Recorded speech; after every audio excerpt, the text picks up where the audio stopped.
discussion with Dr. Justin Sonnenburg.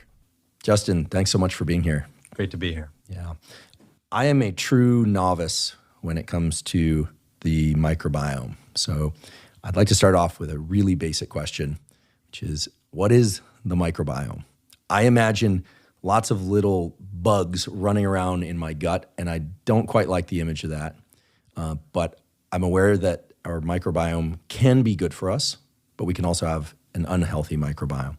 So if I were to look at the microbiome at the scale that I could see the meaningful things, what would it look like and what's going on in there? Yeah, I mean, essentially you're correct. I mean, we have all of these little microorganisms running around in our gut. I think, just to start off with clarifying terminology,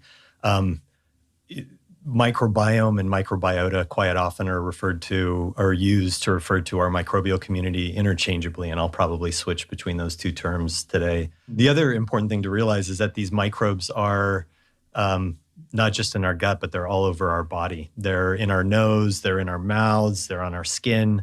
And so basically anywhere that the environment can get to in our body, which includes inside our digestive tract, of course, is colonized with microbes. And the vast majority of these are in our distal gut and in our colon. And so this is the gut microbiota or gut microbiome. And the density of this community is astounding. I mean, it really is. If you get down to the scale of being able to see individual microbes, you start off with a zoomed out view and you see something that looks like, fecal material that digests inside the gut, and you zoom in and you start to, get to the microscopic level and see the microbes.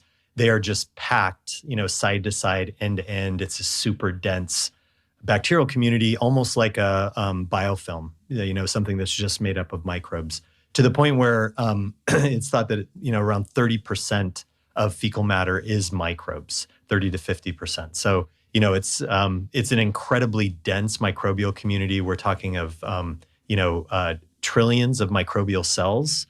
And all those microbial cells, if you start to get to know them and see who they are, break out in the gut probably to hundreds to 1,000 species, depending upon how you define a microbial species.